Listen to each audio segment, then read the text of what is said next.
What's up, water cooler? I'm Tristan Linville, joined by my best friend, Michael Callahan. We are here for episode 24 of Water Cooler Talks on manufacturing and technology. Michael, what's up, buddy? Tristan, one day I'm going to have coffee in my hand, and if I throw it on me, you know what? You're going to be in trouble.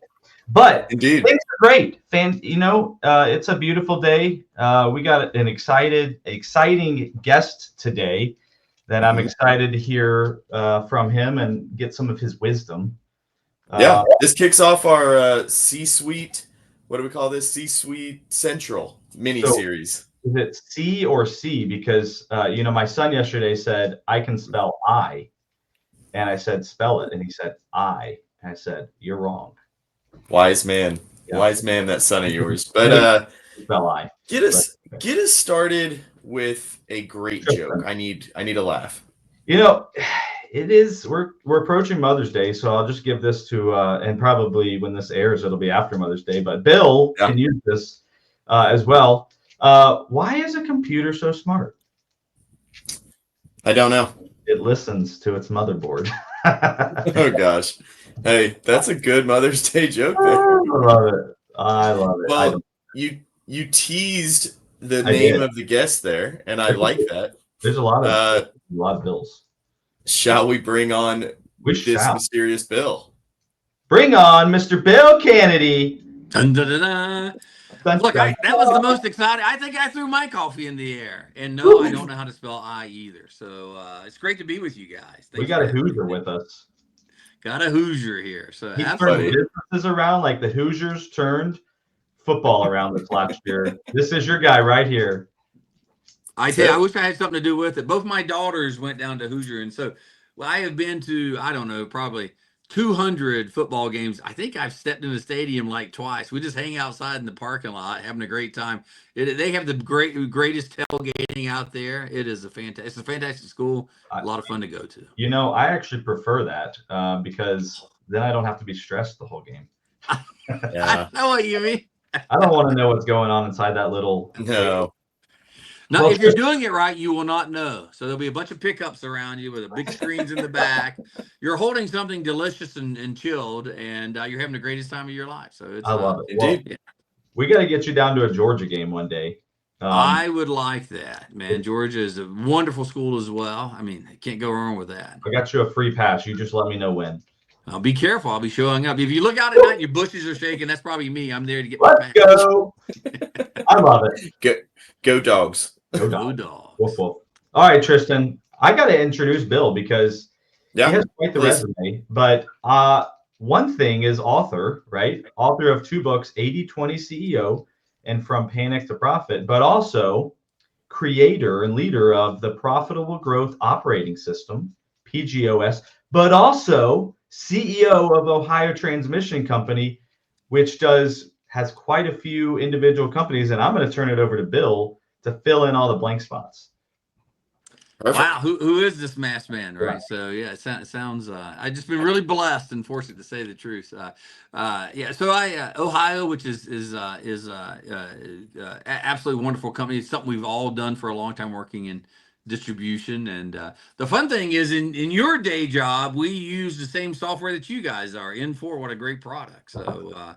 So a little shout out there for those guys, but yeah, no, we've been blessed, and honestly, I'd like to take credit for it all, but it's really the people around me who do the stuff. Yeah.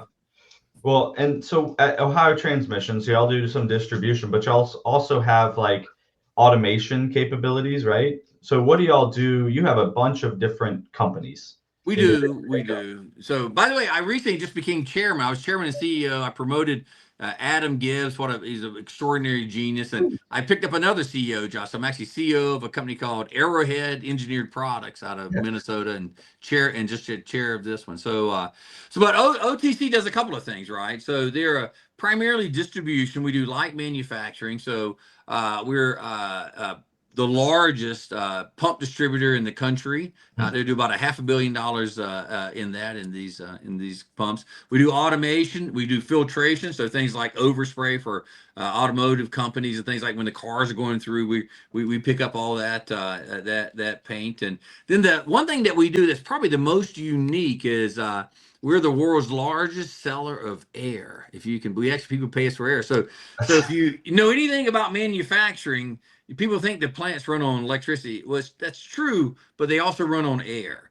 And we'll come in and design their air systems, which runs all their tools and everything else in it. So we call ourselves the fourth utility. We've been doing that for about 30 years, and we're in like General Motors plants and Ford plants and Stellantis plants, as well as every kind of manufacturing. So yeah, that's our big lines, and we're in manufacturing on that side. So that's awesome. I love it.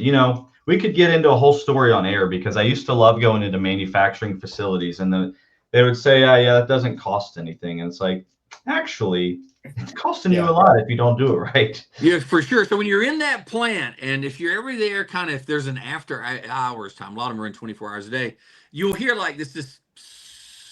That's money leaking out pipes, is what that is, and it's just cash falling right on the floor. And so when people use our types of products, we solve those issues, right? And we have a proprietary algorithm system that goes in there, and we can tell when those leaks are happening, and we'll come in, we'll fix them. But yeah, we give them guaranteed uptime, and it's just depends on how many nines they want. They want to be 99.9 or 4 nines or 6 nines or whatever it is out there. And that's what people, it's just like your lights in your home. You come and you flip that switch, you want your TV to work and your lights to come on. They want that air, because if they don't have air, they're not making money. And these folks, just like with your stuff, they're not in the business of software or compressors. They're in the business to make whatever they are. We help them do that. Absolutely. I love it. Well, tell us also, you mentioned Arrowhead products, right? Tell us a little bit about that. So Arrowhead is completely different. We're in the power sports and outdoor power equipment industry. So power sports, motorcycles, ATVs, UTVs. We sell the parts and everything that goes with that. So we sell everything from tires to ball bearings to pistons. That's about $1.5 billion company, headquartered in Minnesota, Blaine, Minnesota, right outside of Minneapolis. And it's a global business. So about a third of it comes in Europe and other places with that. So we're that business, if not to take us down a bunny hole, but all this stuff going on with the geopolitical and tariffs, we're weaving our way through that every day. We have 2 meetings a week talking about what's tariffs doing to us right now. We'll get through it all, but wonderful business, lots of exciting things happening there. Absolutely. And that's something we should probably spend a little time, because I think that's, it's understanding the geopolitical world, or really the external political world, the world we face, and then figuring out when those things happen, what do we do? Do we have systems in place? Do we have processes in place so we don't just keep purchasing and paying all those crazy tariffs? I'll tell you, the answer when you start with any of this is no. We do not have good stuff. We think we do, but then something new hits us every day. And that's when we're calling like the N4 guys, or everybody from the accountants and the lawyers to your technology. The biggest issue that we have with it, like I said, we have this meeting twice, is just getting data that can tell us where stuff is coming from, where it's at, and what the consequences are. And when you've got stuff like this coming at you, the speed is enormous. There's not really good detail, so just getting your own data is hard to do. Yeah, man, that's really good. And we had a special guest, Mr. Tim from WICA, talked about an 80-20 principle he used to essentially figure out, when do I upgrade my technology? And so my question for you is, as a CEO, how do you know when the time is right to really upgrade to a new technology? So I know y'all recently went through a CRM transformation. That's right. What thoughts do you have as you approach that topic? Yeah, so we that's a great question. And what drives it, so I like technology, just like you guys. You guys probably like it more, but I like some of fundamental, I like techie things, right? I like poking around with it. And so generally that gets me in trouble, right? I'll get to the bleeding edge of something that'll break and all that. In business, you really don't want to do that. You want to kind of be a fast follower and you want your business to drag you in on some of these things, right? So if you get too far behind, it becomes a disaster. So when I showed up and started running OTC, we were really about 40 different operating companies. You alluded to that before. So we had all these businesses that we had bought around the country, and none of them had been integrated, and everybody was doing their own thing. I'll give you a funny story. So I show up and I go to Indianapolis, and we have a branch there, and I'm talking to the people, and I'm looking around, and the windows are open. It's a conference room, and I'm looking around, and I realized, now this was right at the height of the pandemic, right? So no one has been in this office for a long time. The new guys coming in, so we all get together. And I realized after a while, our power has been shut off. Shut off. That's right. Because what was happening, every one of these locations were standalone, and we had no control of them. So the lady who was there, her name was Donna, a wonderful person, had went home and hadn't been in the office for 6 months. And all the mail that we had been stacked up, and she was the one that paid the bills. And I'm standing there, and I'm like, wait, why is the power off? And I swear this sounds like it's made up. The gas company's outside doing, I'm like, what are you guys doing there? Well, we're turning off the power. You haven't paid your bills in 6 months. So that's when you realize you need a technology solution. You got to find out. We had like 180 different locations around the company, and every one of those had someone paying the power bills, and I called it, we're a tribal knowledge company, and our tribe had left the building, right? We immediately went out, hired a third party, someone who did utility bills. They got it under control. We had the money to pay the bills. We just didn't even know they were due. And so the result of that was like, how do you get control of this? You got to get command and control of the business. You got to keep the lights on and the power on and the gas and all the other stuff.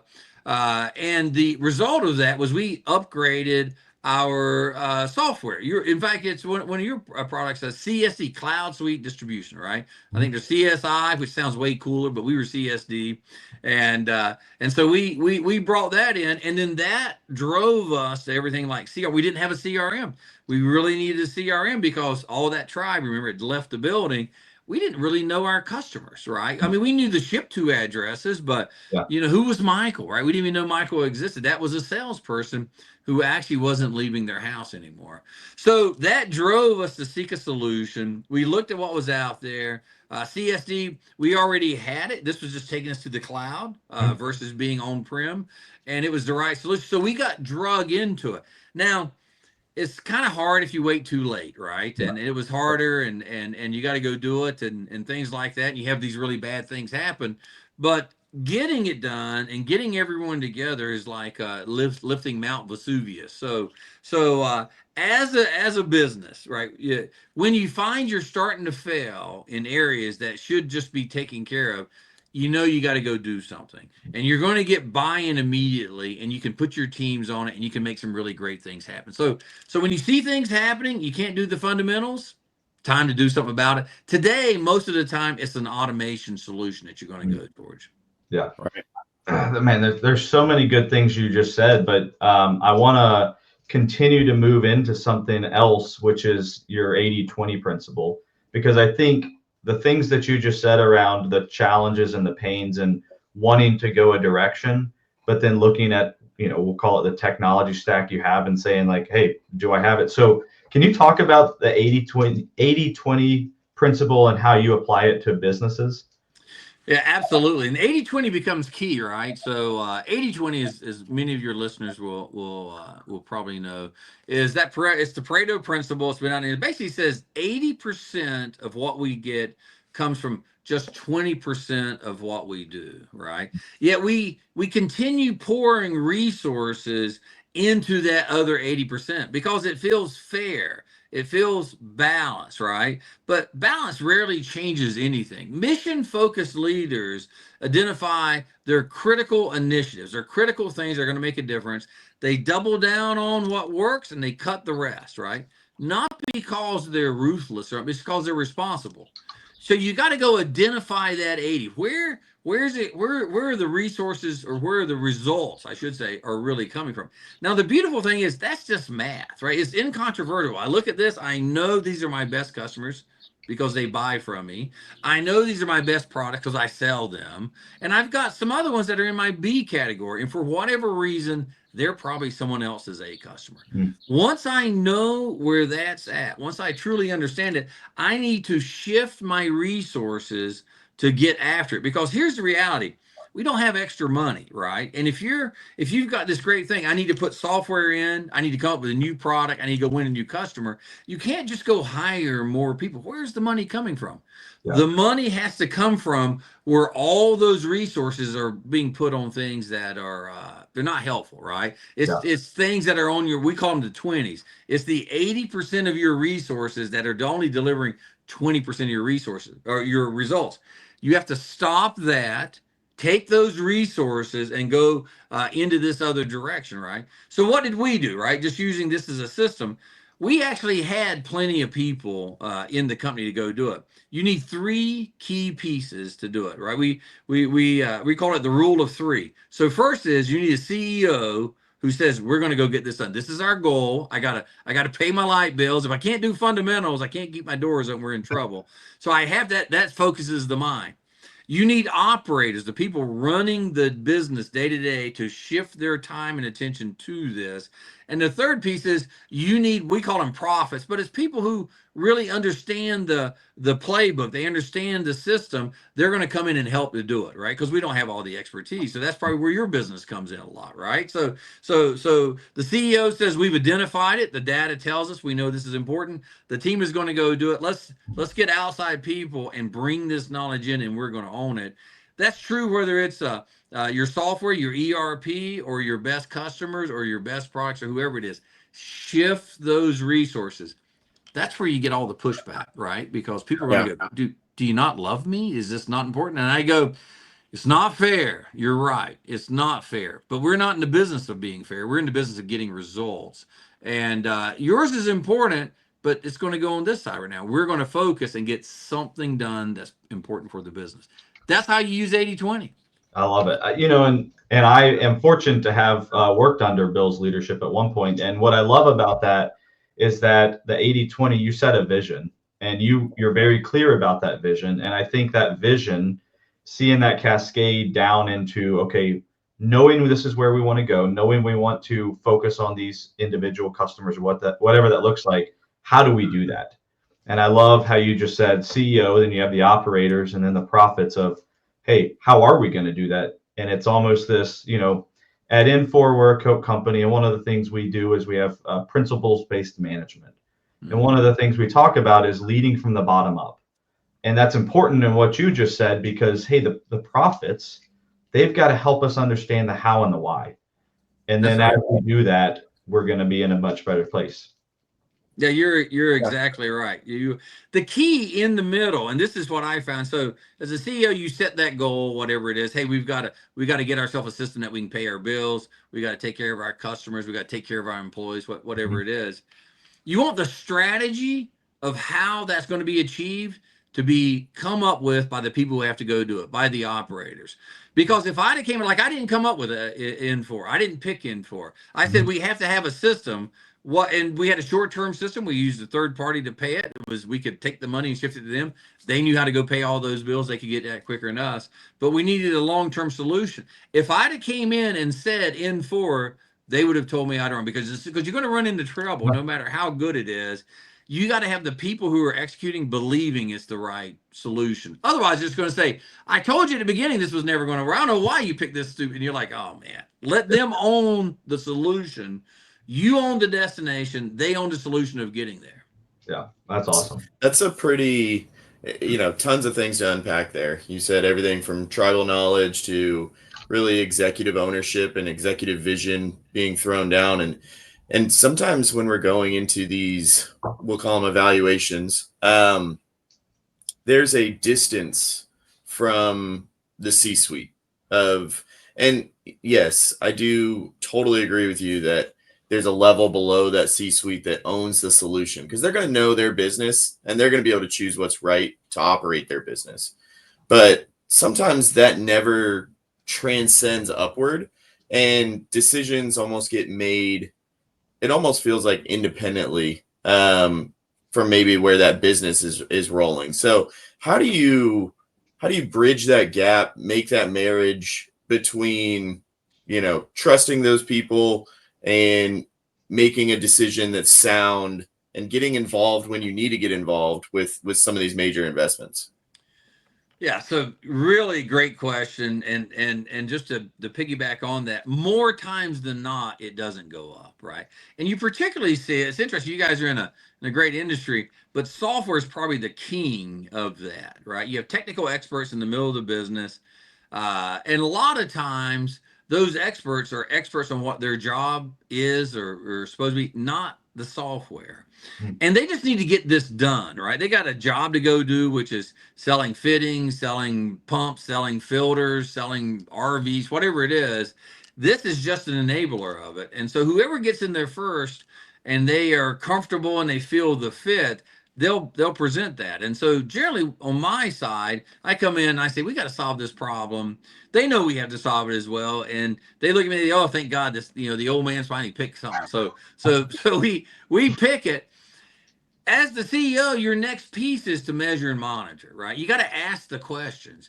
And so the vendor may never see it, but and it may not happen. But what you want is them to go out, do the homework, come back and say, all right, this is we've got it down to a couple. Here's our insight, and this is the one we're picking and why. As the leader, you've got to use two things: your judgment based on what you know and have experience, right? Then you take what they've learned and together you leverage that.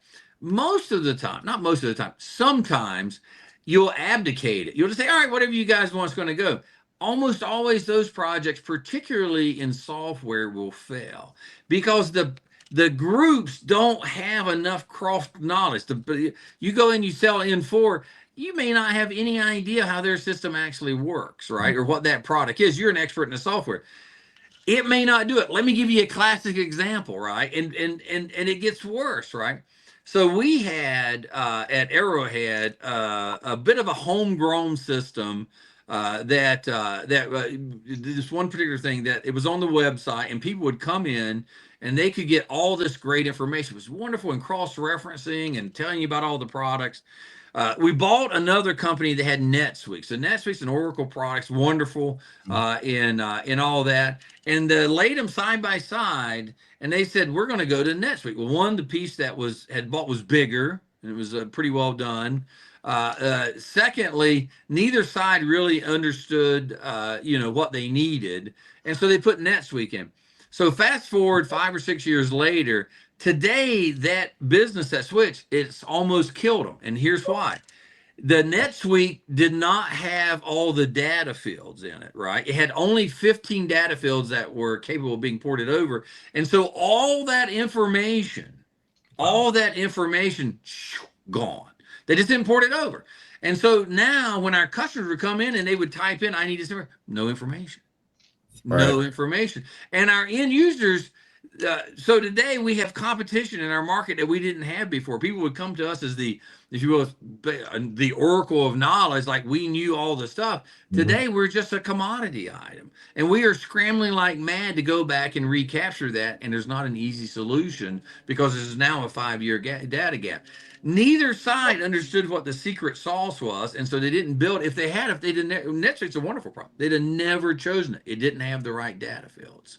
So as the CEO, you have to continue to ask questions. Are they just trying to get the job done so they can check box it, right?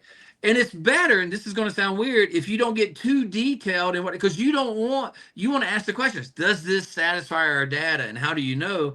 Whereas if you become the one doing it, you're convincing yourself. Let them do their job. They have to convince you that they're right. But you got to do yours, and that's you got to ask the questions. Yeah, man, the data is king. And I think when I hear that, and I also think about some of the things you said, it's understanding where you want to go with your data, right? What do you need and why?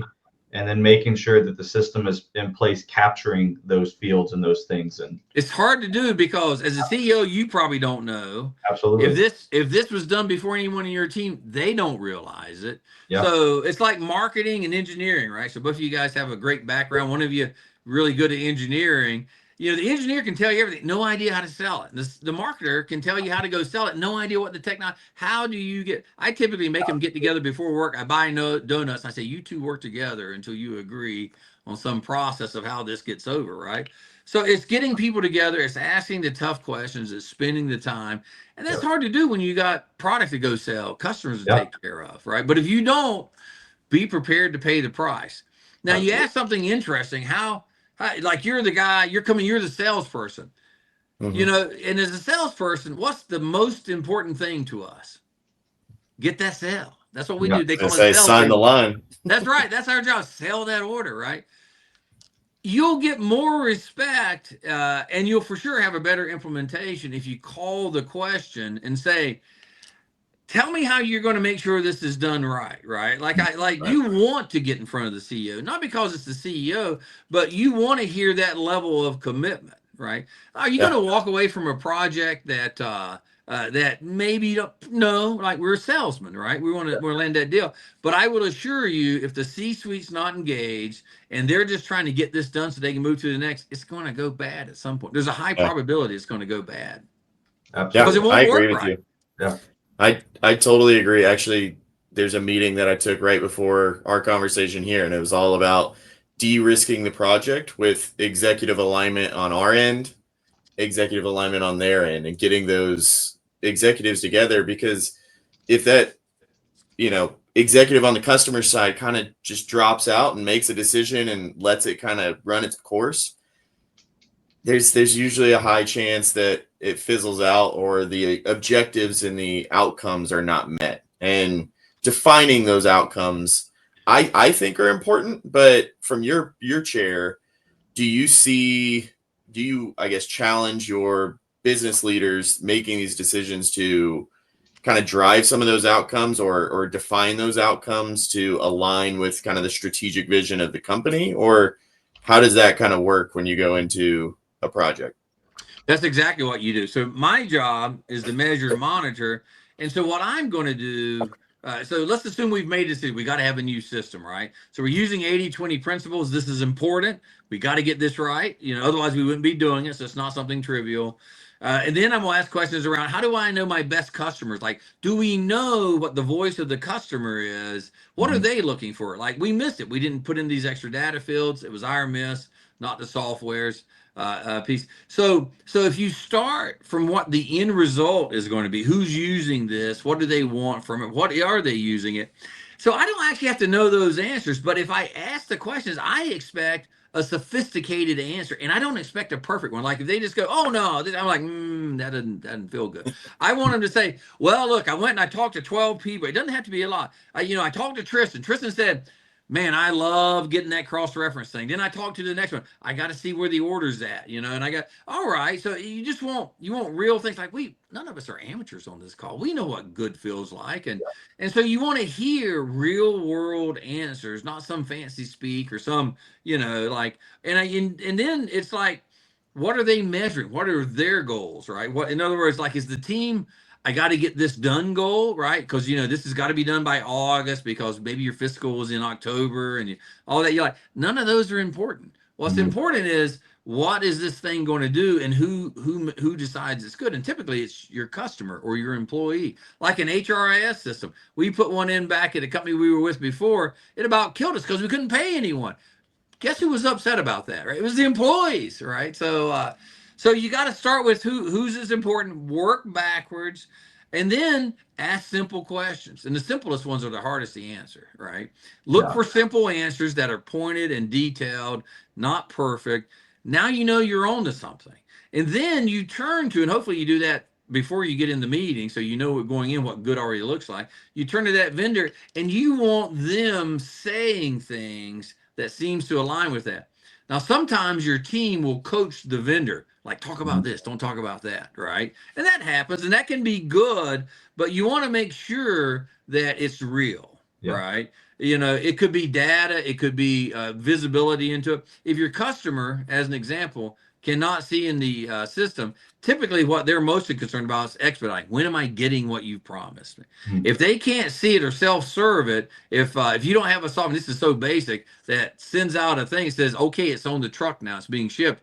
they're going to call and say, I needed this yesterday, right, Michael? They're going to call, and then someone's got to answer it, and then they got to find it, and they got to send it out there. That takes time. They could be better making a product or selling a new customer. So do the VOC, understand who's important, what they value, make sure that's in there. Once your team starts answering, you don't have to keep digging into it. Yeah. I have one thought and one more question. The thought is, we're talking about executive alignment, and I think part of the reason that's super important isn't because someone just needs to say we're going to do this. It's because the executive alignment is vision. So you're creating the vision, and it's iron sharpens iron, right? So as the individuals that are, maybe pushing back, like, why are we doing this? It's the other iron sharpening and saying, hey, here's why, here's the vision. And so it's getting everybody on that same page, on that same path. And I think it's all, it all blends into that iron sharpens iron to make the company a better place. Absolutely. There needs to be a natural tension. So Bernie Marcus, who was one of the founders of Home Depot and made $1 bazillion, a brilliant businessman, and all that, tells this story. So it was early days, and he would go to his stores, right? And he would just walk around and talk to people, which is, I think just wonderful and so important. Get out in front of people. And so he goes out in the parking lot, and he sees a contractor, and it's loaded with lumber. Just loaded, and it's his lumber. He's thrilled about it. He looks up and he goes, there's no nails. How are you going to put this together? He goes, and the guy doesn't know he's Bernie Marcus, right? He's just some guy in the parking lot. He goes, man, Home Depot sells terrible nails. They bend and all that. So I get those at the local hardware, and I get my lumber here. So Bernie doesn't try to put some fancy system in. He goes back to the purchasing agent and goes, buy better nails, right? Now that changed everything. It's such a simple thing, but that's knowing what your customer wants, and they're dissatisfied with your product. And they're so dissatisfied if they're willing to make 2 stops, right? That's not a money issue, that's a quality issue. Yeah. Those are the things the CEO. So his vision was to have a tremendous organization that would really, because they make money in their contract, have contractor tables set up, special entrance, special cashier, so these guys can get in and out. By solving that something, and today, if you look at them, they're still one of the largest sellers of lumber and nails. In fact, their biggest department, which is not that. What do you think their biggest department is in the entire store? And they're the biggest in the country at it. What do you think Home Depot is the #1 seller at? Hardware, nails. Tristin, what do you think? I would have guessed lumber, but nope, it's not that. It's plants. Their home and garden center does over $20 billion a year. And what they did, they defined their sweet spot, right? So people who don't know anything won't buy it, right? Because I kill everything. People that know everything feel they need to go to a local nursery. So their targeted customer are people who want beautiful yards and don't consider themselves an expert. So Home Depot is it. And so if you go in there and if you look, they have all this information, all this data, and all of their things. I think they have like hundreds of test plots around the country so that it works in that area with that moisture content, with that sun. And they've spent amazing amounts of money. In fact, there was an article in the Wall Street Journal recently about talking about how they do all this. If you get a chance, you should look it up. It's fascinating. But this is knowing your customer and what the sweet spot is for them and delivering on that. That's what a CEO does. He goes, we're going to be the best in it. The people in the home and garden are the ones that actually figured it out, though. They understood what that market segment was. They know how to deliver it, and they are totally dedicated to it. That's the people who got to go get it done. They got to own that vision. That's awesome. Well, I have one more thing that I'd like you to share. And I could not let a podcast go by without Bill Canady sharing this. You have a saying on being fair. You know what I'm talking about? I hope so. This was not planned, so I call it being fair but not equal. Yes, right? That's my favorite thing, and I butcher it every time, so I needed a repeat. Oh, do you want the about your spouse and your oh my God, I tell this all the time. So one of the problems you have when you're leading things is how do you get people focused on the most important issues, right? And many companies, and you're there when you go in and they say, man, we treat all our customers the same, and you call me at 2 a.m., I'm going to put my pump or my filter or my software in the back of my truck. I'm driving over the mountain. I'm going to get it there, right? And they're proud, and they should be proud of it. But it turns out to be not a great way to run your business. You need to identify where you're at. So I always tell this story because people, it's hard to understand that, but we do understand our spouse and our brother. So Tristin, we're going to pick on you. So are you married? I am married. Okay. And do you have a brother or sister? I do. I have brothers, lots of brothers. Okay, good. This is better because it's harder with the girls. I'm gonna tell you right now. So on your wife, it's her birthday. All right. Okay. What do you get her for your birthday? For her birthday? You might get her something for yours too. I'm not sure, but let's go with her. Hey, You for can her never give her birthday, too I much. mean, it's got to be something special. I go all out. I think one year was like a laptop, or there's a Wow. massage usually. Yeah. Michael and I were like, tell us more. Like, how do we get in on this thing? So I'm writing down ideas. big, expensive gifts, great experience. I bet you take her out to dinner too. Oh, for sure. Good Maybe dinner. some Oklahoma flowers City or has cards. good eats. Yeah, man, absolutely. There's great restaurants there. So you get her big, expensive gifts. You spend a lot of time with her, take her out to dinner, get her kind of queen for a day stuff, massage, pedicure, whatever she needs. Okay, that's her birthday. Now it's your brother's birthday. Let's pick one of them. What would you get him for his birthday? A beer. Wow, you're better. I have a sister. I try to remember to send her a text, and sometimes I'm late. So, hey, happy birthday. She's like, yeah, love you too, right? So, anything else? Not really. I mean, Beer's pretty good. So that's okay. So, how does your wife feel about what you get her for her birthday? She pretty happy with that? Oh yeah, she's usually stoked, unless I fail because I'm a guy. But I was going to add that they judge you too. So if you get it wrong, they'll let you know, right? So, but pretty good. Oh yeah. How does your brother feel about the beer? He's usually pretty pumped. He's pretty good happy with it. Right. Yeah. I mean, you actually took the time to get him a beer. Now, is what you get each of them equal? No, not at all. But is it fair? I would say so. Absolutely, because this one's the mother of your children, right? You've been married a long time. And the other is your brother, right? So your wife, in this case, is your A customer. Yeah. And your brother is your B customer. So it is fair that they get different things, and it is not equal, but it is still fair. And here's why. Your wife, who, I mean, big time in your life, huge contributor, all the things we just talked about. If you quit treating her correctly, in fact, even if you get the birthday gift wrong, not only are you going to hear about it, but at some point she has an opportunity to go find herself another A provider, right? So she has choices. Yeah, and by the way, she's going to take half, if not all of it. So when she gets home, it's going to hurt a long time, right?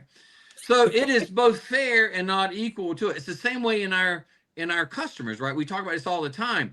Identify your A customers, your wives, the people who keep you in business. If they go away, you're in trouble, right? Yeah. Do everything you can to keep them happy, right?